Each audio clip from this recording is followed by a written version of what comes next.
영국의 그 버틀란트 러셀이라는 철학자가 이 세상에는 세 가지 종류의 힘이 있다, 그렇게 얘기했습니다. 첫째는 물리적인 힘입니다. 그러니까 무력이라든지 어떤 권력. 그래서 어떤 사람들은 내 주먹을 믿어라, 그렇게 말하는 사람도 있지 않겠습니까? 두 번째는 경제적인 힘입니다. 물질의 힘. 세 번째는 영향력의 힘입니다. 도덕이나 양심, 어떤 선한 인격을 인격들이 다른 사람에게 이렇게 영향을 미치는 영향력의 힘입니다.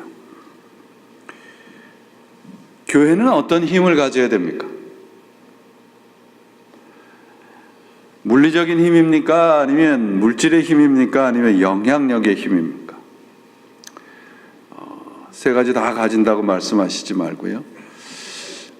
영향력의 힘을 가져야 되죠. 그런데 어떤 선한 영향력의 힘이 아니고 교회는 영적인 영향력을 세상에 주는 곳이어야 합니다. 그리고 우리 그리스도인들도 그 영적인 영향력을 서로 줄 수 있는 그런 사람이 되는 것이죠. 교회가 영향력을 갖추고 그것을 세상에 그런 영향을 보여주기 위해서 필요한 것은 물질적인 힘도 아니고 어떤 세상적인 경제적인 그런 힘도 아니고 영적인 실력을 갖추는 데 있습니다. 교회의 우리 신앙의 영적인 영향력은 어떤 재정적이나 물리적이나 어떤 지적인 규모나 그런 것들에 의해서 나오는 것이 아니고 하나님의 말씀에 의해서 나옵니다. 그 말씀을 받고 그 말씀으로 살아가는 사람들에 의해서 영적인 영향력을 다른 사람에게 주고 받을 수 있는 것이죠. 오늘날 많은 교회와 성도들이 그저 교회의 물리적인 그리고 물질적인 힘을 자랑하기 때문에 세상 사람들은 들은 척도 하지 않는 것입니다. 왜냐하면요, 그런 것들은 우리가 살아가는 세상에서도 많이 볼 수 있기 때문입니다. 일본의 그 저명한 신학자이자 신앙인이었던 오찌무라 간조가 세 가지 저주에 대해서 말씀을 했어요. 하나님의 저주가 있다면 그것은 질병도 실패도 배신을 당하는 것도 아닙니다. 만일 저주가 있다면 세 가지입니다. 하나는 하나님이 믿어지지 않는 것입니다. 아무리 믿으려 해도 믿어지지 않는 것, 이것은 버림받은 심령의 모습입니다. 두 번째는 성경을 읽어도 요절을 외워도 성경을 많이 안다 하는데 하나님의 말씀으로 들리지 않는 것입니다. 성경을 읽는 중에 하나님의 말씀이 들려오는 사람이 복된 사람입니다. 세 번째는 감사의 마음이 없는 사람입니다. 모든 일을 생각하면 언제나 불평과 원망이 나오는 사람은 저주받은 심령이라, 이렇게 오찌무라 간조는 말하고 있습니다. 복을 받은 사람은 그럼 어떤 사람이에요? 하나님이 믿어지는 사람이고 하나님의 말씀이 우리의 영혼과 귀에 들리는 사람이고 무슨 일을 만나도 감사의 마음을 놓지 않는 사람입니다. 오늘 본문은 하나님을 알고 말씀을 읽고 묵상하는 사람들이지만 그 말씀을 알지만 들리지 않고 그래서 스스로 교만에 빠진 사람들의 모습을 보여주고 있습니다. 예배도 드리고 성경도 읽고 배우고 교회 안에서 봉사도 하고 그렇게 살아가는데 영적인 영향력을 잃어버린 사람들입니다. 지난 주일날 말씀드렸듯이 베데스다의 그 연못이 움직이기만 하면, 내가 생각하고 내가 계획한 것들이 제대로 되기만 하면 무엇인가 일을 이룰 수 있다고 생각하는 사람, 나 자신에게서 가능성을 찾는 사람들의 모습을 지난 주일에 말씀을 드렸습니다. 예수님께서는 지금 율법적인 신앙을 지적을 하고 있습니다. 내가 움직일 수 없는 처지에 있음에도 물이 움직일 때를 기다리고 있는, 그리고 어떠한 방법으로든지 물에 들어가기만 하면 내 행위로, 내 노력으로 구원을 받을 수 있다고 생각하는 사람들, 그렇게 죄로 물든 사람들을 지적하고 있죠. 우리 모두는, 어느 누구도 우리의 자격이나 우리의 노력으로 구원을 받은 사람은 없습니다. 모두 다가 하나님의 은혜이지요. 오늘날 교회들이 경쟁적으로 뭔가를 잘하고 뭔가를 먼저 하고 뭔가 많이 하는 사람을 신앙이 좋다고 이야기합니다. 저는 그렇게 생각하지 않습니다. 우리 신앙은 여러분, 누가 잘하나의 경연이 아닙니다. 미국의 그 유명한 기저귀 회사에서 세계 각국의 그 아기들 중에서 어느 나라 아기들이 가장 먼저 기저귀를 떼는가 이게 조사를 했답니다. 어느 나라 아기일 것 같습니까? 한국 아기들이래요. 대단하죠? 한국 아기들이 제일 어린 나이에 기저귀를 뗀답니다. 근데 그 이유가 뭔지 아십니까? 엄마들이 아기가 일찍 기저귀를 떼면 얘는 분명히 천재야 라고 생각하기 때문에 그랬대요.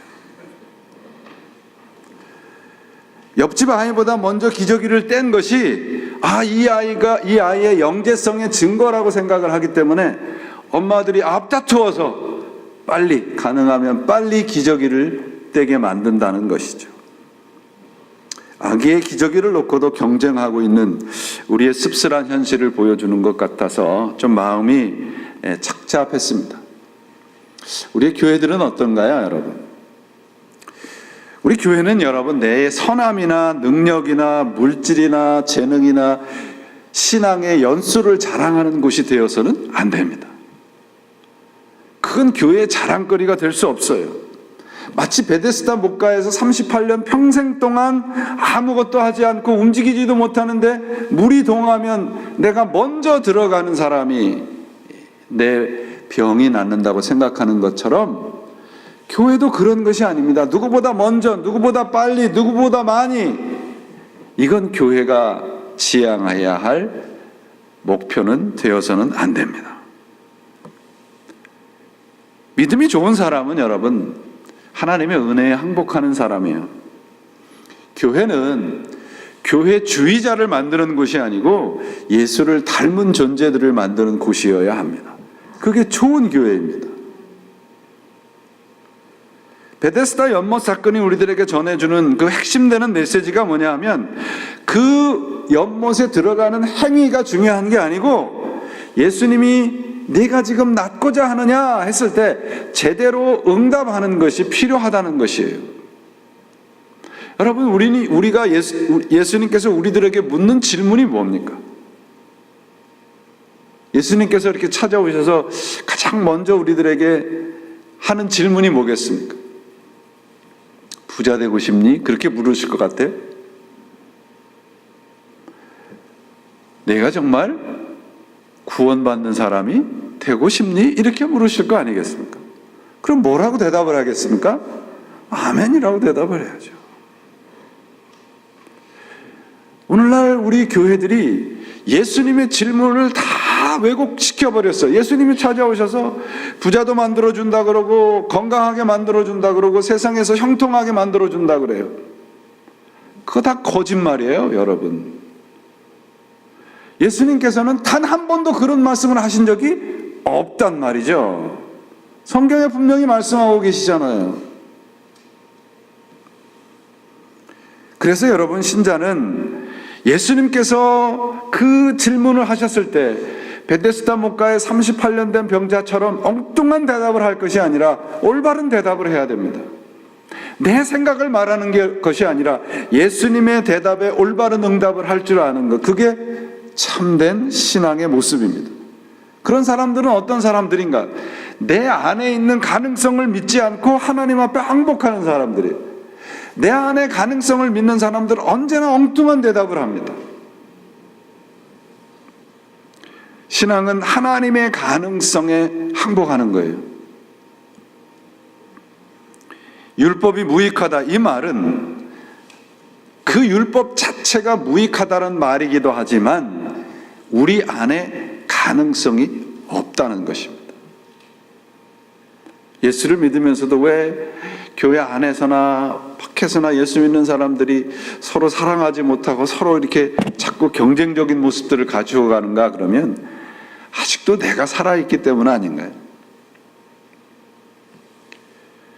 예수님께서 이 38년 된 병자를 고친 날이 안식일이었습니다. 예수님이 지금 그 율법이 무익하다고 하고 율법은 아무런 소용이 없다고 하는데 지금 그들이 목숨처럼 생각하고 있는 율법을 가지고 예수님을 지금 모함을 하고 있습니다. 16절에 보시면 이러한 일을 행하셨다라는 말씀을 미루어서 보면 두 가지 사실 때문에 예수님을 지금 모함하고 죽이려 하고 있습니다. 하나는 안식일에 병자를 고친 것이고 다른 하나는 그 병의 고침을 받은 이 병자가 자신이 사용하고 있었던 자리, 그러니까 이불이죠. 이불을 들고 걸어간 것입니다. 안식일에 금지된 일이 본래 39가지였다고 그래요. 그 마지막 39번째에 금지된 일이 뭐냐면 물건을 운반하지 않는 것입니다.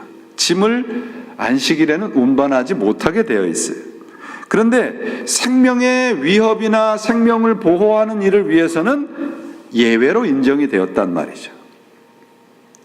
자리를 들고 가는 일이 금지된 일이기는 하지만 그 자리를 들지 말라고 하는 그 금지 조항은 큰 길에서만 해당이 되었단 말이에요. 지금 율법에 금지하고 있는 일을 예수님이 행했다고 하는데 그 예외 조항에 해당하는 것을 예수님이 했단 말이죠. 생명을 구하셨다는 거예요. 그럼에도 불구하고 지금 유대인들이 예수님을 모함하고 있는 것입니다. 왜 그럴까요? 왜 그랬을까요?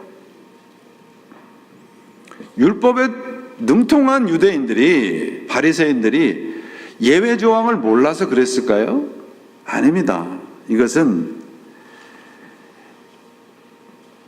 내가 어떤 생각을 가지고 어떤 신앙의 눈을 가지고 말씀을 바라보느냐에 따라서 말씀이 달라져요.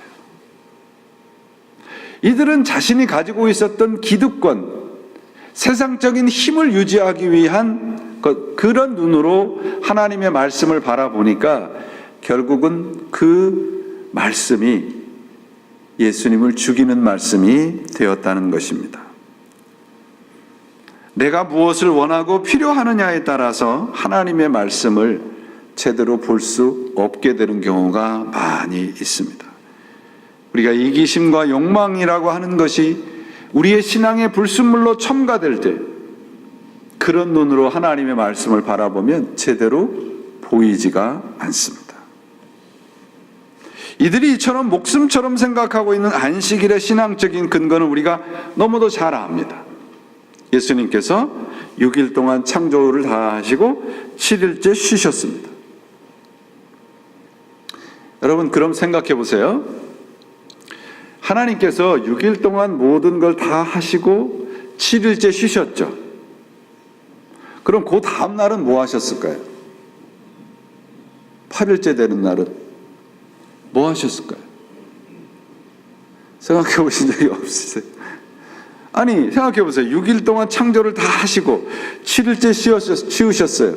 그러면 그 다음 8일째 되는 날은 하나님께서 새롭게 창조의 일을 또 다시 하셨을까요? 아니란 말이죠. 아니에요, 여러분. 엿새 동안 천지를 창조하시고 7일째 쉬셨다. 이것은 7일째 되는 날 하나님이 쉬셨으니까 너희도 쉬어라, 이렇게만 이해하면 안식일의 온전한 뜻을 우리가 놓치게 됩니다. 왜냐하면 7일째는 하나님께서 천지를 다 완성하시고 7일째 쉬셨다는 것은 우리가 살아가는 모든 일이 다시 8일째를 사는 게 아니고 어떤 날을 사는 거예요? 우리는 지금 하나님께서 완성해 놓으시고 쉬신 7일째를 살아가는 거란 말이죠. 이해가 되시죠? 날씨도 불순한데 제가 어려운 말씀 드리는 것 죄송스럽지만 7째 날이 지금 계속되고 있단 말이에요. 7째 날은 뭐냐면 하나님이 쉬신 날이시기도 하지만 하나님이 우리와 함께 하는 날이란 말이에요. 쉬셨다는 말은, 그래서 7일째 쉬셨다는 말은 단순히 쉬셨다는 말이 아니라 하나님이 만들어 놓으신 그 천지에 창조하신 모든 것이 완벽했다, 그런 뜻이에요. 인간이 거기다가 무슨 손을 더하고 무슨 일을 더하고 인간이 그 어떤 불순물을 더할 수 없을 만큼 완벽했다. 그래서 쉬셨다는 것입니다. 그렇다면 오늘 우리가 살아가는 이 완벽한 천지 창조의 시간을 살아가는 우리들의 삶은 완벽합니까? 불완전합니까? 완벽하다는 거예요. 그게 믿음이에요, 여러분. 우리는 자꾸 어떤 생각을 하냐면, 어떤 분들은 이제 6일 동안 일하시고 7일 동안 쉬시고 그 다음 날은 이제 또 하나님이 또 창조를 위해서 열심히 일하시고. 아니에요, 여러분. 더 이상 손볼 것이 없이 완전하자는 의미에서 쉬셨다는 것입니다. 그러므로 우리 보고 안식일에 쉬라는 말씀은 뭐예요? 하나님의 그 완벽하신 천지 창조를 그 하나님과 함께 어떻게 해요? 누리라, 그런 뜻입니다. 누리라. 그 유명한 유대 신학자 중에 아브라함 헛셀이라는 사람이 있습니다. 이분이 이런 안식에 대해서 이런 말씀을 하셨어요. 안식은 하나님께서 창조하신 것 중에 마지막 작품이고 하나님의 의도하신 첫 번째 작품이다. Last in creation, first in intention이라는 뜻이에요. 결국 안식이라고 하는 것은 창조가 완성이 되었다는 것입니다. 인간이 그 어떤 것도 거기에 보태거나 빼지 말아야 돼요. 하나님의 창조하신 것에 무엇인가 보태려 하지 말라, 이것이 안식일 정신입니다. 다시 말씀드리면 하나님의 인텐션, 하나님의 의도에 온전히 순종하는 시간이 뭐예요? 안식이에요. 그래서 여러분, 제7 안식일이 토요일 날 쉬는 게 성경적, 그래서 이단인 거예요. 하나님의 말씀을 제대로 이해하지 못하고 그저 문자적으로만 해석을 해서 6일이 진짜 안식일이다. 아니에요, 여러분. 하나님이, 우리가 몸은 쉬고 있으나 하나님의 의도에 맞지 않는 것은 안식이 될 수가 없단 말이죠. 안식이 뭐라고 얘기를 해요? 하나님의 first intention이라고 얘기를 하고 있는 거예요, 성경에서. 모든 일을 쉬고 멈추고 하라는 안식일의 의미는 창조의 모든 것에, 그리고 구원의 모든 것의 그 완전함을 누리라는 말씀입니다. 그래서 여러분들이 댁에 가셔서 십계명을 좀 다시 한번 읽어보세요. 성경에 십계명이 어디 있습니까? 어떤 분한테 물어봤더니 찬송가 맨 앞에 있다고 대답하시는 분들이 있어요. 십계명이 어디 있냐면 출애굽기 20장과 신명기 5장에 있습니다. 여러분들이 좀 꼼꼼히 읽어보시면 뭔가 하나 발견하실 수 있는 게 있습니다. 특별히 안식일 계명에 대해서. 출애굽기에서는 하나님도 쉬셨으니 쉬어라, 그렇게 말씀합니다. 신명기에서는 쉬라는 말씀에다가 뭐가 더해졌냐면 하나님이 너희를 애굽에서 데리고 나오신 그 구원을 기억해라. 그러면 안식일에 쉬어라는 말씀은 두 가지를 말씀하고 있다는 거 우리가 알 수 있죠. 하나는 뭡니까? 쉬어라. 다른 하나는 뭐예요? 기억하라. Stop and remember입니다. 이스라엘 백성들은 안식일, 그들이 목숨처럼 생각하는 3대 절기가 있습니다. 그 3대 절기에 가장 그 3대 절기를 떠받치고 있는 기본이 뭐냐면 안식일이에요. 절기의 가장 공통점은 뭐냐면 다 쉬는 거예요. 쉬라는 말씀은 결국 하나님께서 우리에게 주신 그 창조를 기억하라는 말씀이고 그걸 누리라는 말씀입니다. 내 이기심과 욕망과 내 마음대로 살고 있던 것을 멈추고 하나님을 바라보라는 것입니다. 인간적인 걸 멈추고 하나님을 다시 기억하는 시간이 안식일입니다. 그게 오늘입니다. 그저 단순히 주일날 무슨 내가 뭐 하고 뭐 안 하고 그거 중요한 거 아니에요, 여러분. 쉬고 아무 일도 하지 않는 것이 안식일이 아니라 쉬어라, 그리고 받은 구원을 기억하라. 12절에 보시면 저희가 묻되 너더러 자리를 들고 걸어가라 한 사람이 누구냐. 이게 이제 유대인들이 가지고 있는 관점입니다. 안식일날 병자가 병이 고침을 받아서 생명을 얻었는데 유대인들의 관심은 뭐냐면 네가 그 자리를 들고 걸어가라고 너한테 얘기해 준 사람이 뭐냐, 너를 시켜서 안식일을 범하게 한 자가 누구냐, 이거 묻는 겁니다. 예수님은 생명의 살아남에 관심을 가지고 있는데 유대인들은 그저 율법에 얽매여서 사는 모습을 볼 수 있는 것이죠. 유대인들은 율법을 통해서 하나님의 사랑을 느끼는 게 아니라 그저 정죄하고 지적하는 일에 지금 몰두하고 있는 모습을 볼 수 있습니다. 하나님께서 우리들에게 많은 것을 주시고 이 세상 모든 것을 주셨는데 주지 않으신 것이 있어요. 그게 뭐냐면 정죄하는 겁니다. 판단하는 겁니다. 여러분, 판단하지 마십시오. 판단은 하나님의 영역입니다. 판단하게 되면 그때부터는 불화가 되고 서로 시험거리가 되기 마련입니다. 어떻게 다 내 눈에 맞아요? 어떻게 다 내가 가지고 있는 생각과 똑같아요? 공동체는 예수님의 공동체는 판단하는 것이 아니라 서로에게 영적인 영향력을 주고받고 서로에게 사랑을 나누는 곳입니다. 판단하지 않으려면 어떻게 해야 되겠습니까? 내가 가지고 있는 모든 것 내려놔야죠. 그게 멈추는 겁니다. 그게 쉬는 것입니다. 예수님께서의 관심은 뭐냐면 안식일에 병자를 고치는 것에만 있습니다. 그날이 안식일이든 아니든 상관이 없으셨어요. 근데 유대인의 관심은 그날이 무슨 날이고 율법에서 하라는 것이 무엇이고 하지 말라는 것이 무엇인가에만 관심이 있었습니다. 병을 고치신 목적이 오늘 보시면 성전에서 그 사람을 만나서 뭐라고 하냐면 네가 나았으니 더 심한 것이 생기지 않게 더 이상 다시는 죄를 범하지 말라. 예수님이 구원하시고 병을 고치주신 목적이 뭐예요? 단순히 건강하게 목숨을 연장해 준 것이 아니고요, 죄를 범하지 말라. 예수님 안에서 구원의 삶을 살라는 말씀입니다. 우리 주님의 관심은 우리의 육적인 것에 있는 것이 아니고요, 영적인 것에 관심이 있습니다. 38년 동안 앓은 병보다 더 심한 육체의 병은 죽음이잖아요. 영원한 형벌이 죽음이지 않습니까? 그 죽음에 들어가지 않게 예수님께서 그에게 다시는 죄를 짓지 말라고 말씀하신 겁니다. 이게 안식일 정신입니다.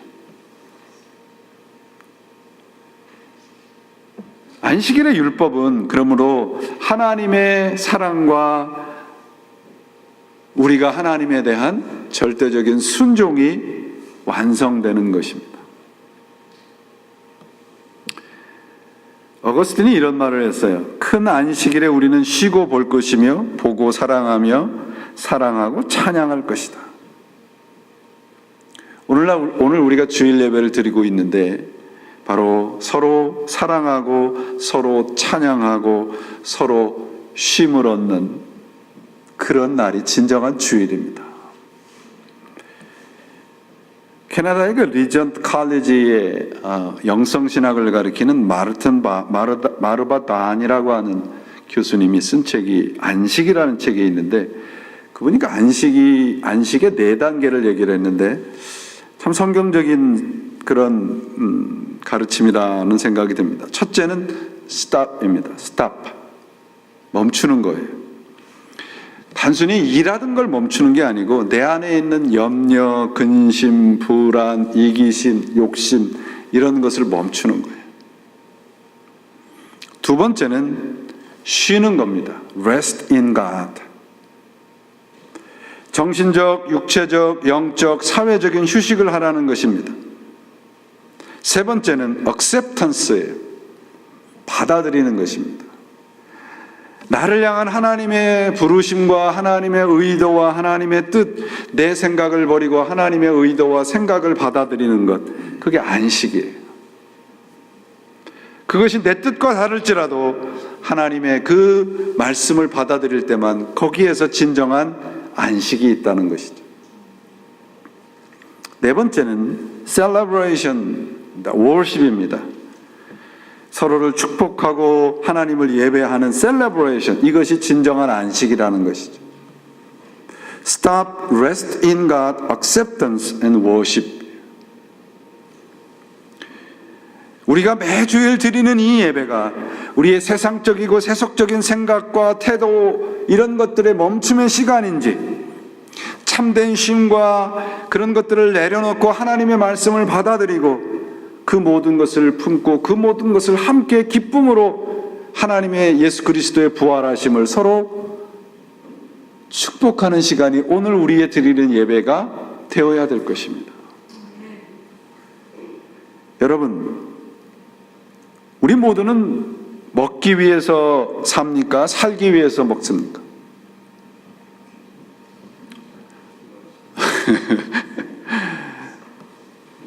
가만히 보니까요,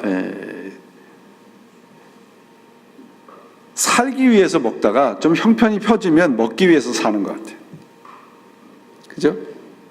한국 텔레비전 보세요. 전부 먹는 거잖아요. 어디가 맛있고, 어디가 맛집이고. 언제 우리가 그렇게 맛집을 찾아다니면서 먹었습니까? 배부름을 위해서만 먹었을 때가 불과 몇 년 전이에요. 그렇다면 여러분은 쉬기 위해서 일을 하세요? 일하기 위해서 쉬세요? 제가 왜 이 말씀을 여쭙냐면 이게 우리 인생이에요. 이렇게 우리의 인생은 참으로 보잘것없습니다. 그저 먹기 위해서 막 일하고, 쉬기 위해서 일하고, 일하기 위해서 쉬고. 어떤 이들은 쉬기 위해서 일을 하고 어떤 이들은 일을 하기 위해서 쉼을 갖습니다. 그런데 성경에서 우리들에게 쉬라고 하신 안식은 단순히 일을 하고 안 하고, 단순히 먹고 안 먹고 그런 문제가 아니고 훨씬 더 깊다는 말씀을 드리는 거예요. 안식이라는 말의 의미는 그저 단순히 쉰다는 것이 아니라 영원한 생명을 말합니다. 하나님이 우리 모든 사람들에게 가지고 계셨던 하나님의 의도, 인텐션, 첫 번째 인텐션이 안식이라고 말씀드렸잖아요. 그건 뭐예요? 그러면 영원한 생명을 누리라는 것이죠. 여러분 다 함께 히브리서를 좀 펴보세요. 히브리서 4장입니다. 성경 가지신 분들은 히브리서 4장을 펴보시기 바랍니다. 이 히브리서 4장에서는 성경이 가르치고자 하는 참된 안식, 참된 쉼이 뭐라고 하는 걸 우리들에게 가르쳐주고 있는데요.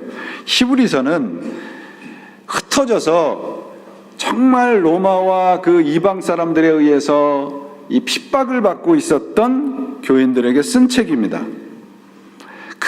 이 핍박과 고난 속에 있는 그 그리스도인들에게 이 히브리서 성경은 뭘 얘기를 하고 있냐면 그 핍박과 위기를 두려워하지 말라, 그렇게 가르치는 것이 아니라 안식에 이르지 못할까 항상 살피며 살아라, 그렇게 히브리서는 가르치고 있어요. 자, 4장 1절부터 제가 좀 쉬운 성경으로 읽어볼 테니까 여러분들 눈으로 쭉 따라오시기 바랍니다. 그러므로 그분의 안식에 들어가리라는 약속이 남아있을 동안에 여러분 가운데 혹 누구라도 거기에 이르지 못하는 사람이 있을까 두려워하십시오. 2절, 그들처럼 우리도 복음 증거를 받은 사람들입니다. 그러나 들은 말씀이 그들에게 무익했던 것은 그들이 들은 말씀과 믿음을 연합하지 않았기 때문입니다. 3절. 그런데 믿는 사람은 그 안식에 들어갑니다. 이는 하나님께서 내가 진노해 맹세한 것처럼 그들은 결코 내 안식에 들어오지 못하리라 라고 하신 것과 같습니다. 사실 세상이 창조된 이래로 그분의 일들이 이루어져 왔습니다. 4절. 어디엔가 제7에 관해 이렇게 말씀하셨습니다. 그리고 하나님께서 일곱째 날 그분의 모든 일을 쉬셨다. 그런데 5절. 여기서는 다시 그들은 결코 내 안식에 들어오지 못할 것이다 라고 하십니다. 6절. 이와 같이 이제 어떤 이들에게는 저 안식에 들어갈 기회가 남아있지만 복음을 먼저 전해들은 사람들에게 불순종으로 인해서 들어가지 못했습니다. 그러므로 7절. 이미 인용한 것처럼 하나님께서 다시 오랜 후에 어느 한날을 정해 오늘이라 하시고 다윗을 통해 말씀하셨습니다. 오늘 너희가 그 음성을 듣거든 너희 마음을 완고하게 하지 말라. 9절 8절 넘어서 9절 갑니다. 그러므로 하나님의 백성에게는 안식이 남아 있습니다. 이는 하나님의 안식에 들어간 사람은 하나님께서 자신의 일을 쉬셨던 것처럼 그 자신도 자신의 일을 쉬기 때문입니다. 11절. 그러므로 누구든지 이와 같이 불순종의 본을 따라 멸망하지 않도록 우리가 저 안식에 들어가기를 힘쓰십시오. 하나님의 백성에게 여러분 이 말씀이 이겁니다. 안식이 남아있는데 그 남아있는 안식이 뭐냐면 영원한 생명이에요. 단순한 일을 멈추고 쉬는 안식을 말하는 것이 아니라 구원의 안식이라고 하는 건 영원한 생명을 누리는 것입니다. 그 생명의 안식이 남아있는 사람들이 누구냐 그러면 예수 그리스도를 믿는 우리들이에요. 하나님의 백성이에요. 그렇다면 하나님의 이 영원한 안식에 들어가기 위해서 필요한 게 뭐예요? 4장 1절과 2절 말씀이 그겁니다. 말씀과 믿음의 연합입니다. 말씀에 대해서 절대적인 순종, 곧 들은 말씀에 대해서 믿음으로 응답하는 것이 필요하다는 거예요. 무엇을 위해서요? 안식을 위해서. 우리가 여전히 하나님의 말씀을 듣고 설교 말씀을 듣고 성경을 읽고 봉사하고 헌신하고 신앙생활함에도 불구하고 우리 안에 평안과 기쁨과 감사가 부족한 것은 왜예요? 내가 들은 말씀에 대한 믿음의 응답이 부족하기 때문입니다.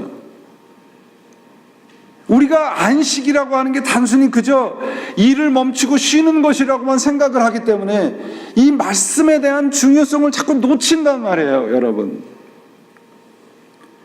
오늘 우리가 예수 그리스도를 믿고 이 주일 아침에 이곳에 나와서 예배를 드리는 것은 무엇을 하고 안 하고의 문제가 아니라 내가 들은 말씀에 대해서 믿음으로 응답하고 그 말씀을 통해서 우리들에게 약속하신 영원한 생명의 안식을 누리고 있는지 아닌지 오늘 살펴야 됩니다. 그리고 우리가 그 말씀을 통해서 진정한 안식을 누려야 오늘 우리가 예배를 드리는 기쁨과 그 예배의 구원의 약속을 누리는 것이에요. 여러분 이런 안식을 누리시기 바랍니다. 우리가 들은 말씀에 믿음을 더해야 됩니다. 그래야 우리가 안식을 얻을 수 있어요. 그럼 우리가 들은 말씀은 무엇인가? 여러분 다시 히브리서 4장으로 넘어가 보시면 11절입니다. 그러므로 우리가 저 안식에 들어가기를 힘쓸지니 이는 누구든지 저 순종하지 아니하는 본에 빠지지 않게 하려 함이라. 12절. 하나님의 말씀은 살아있고 운동력이 있어 좌우의 날선 어떤 것보다 예리하여 혼과 영과 및 관절과 골수를 찔러 쪼개기까지 하며 또 마음의 생각과 뜻을 감찰하나니. 13절. 지으신 것이 하나라도 그 앞에 나타나지 않음이 없고 오직 만물이 우리의 상관하시는 자의 눈앞에 벌거벗은 자 같이 드러나느니라. 14절. 그러므로 우리에게 큰 대제사장이 있으니 승천하신 자 곧 하나님 아들 예수 그리스도시라. 우리가 믿는 도리를 굳게 잡을지어다. 이게 안식이에요. 안식은 쉬는 것입니다. 곧 나의 생각과 나의 행위와 나의 모든 것을 내려놓고 하나님이 나를 움직이도록 하나님에게 나를 온전히 맡기는 것이 안식입니다. 그러려면 필요한 게 뭐예요? 내가 듣고 보고 배운 하나님의 말씀에 믿음을 더하는 것입니다. 말씀 안에서 살아가지 않는 곳엔 안식이 없어요. 오늘 본문에 등장하는 유대인들이 그런 것입니다.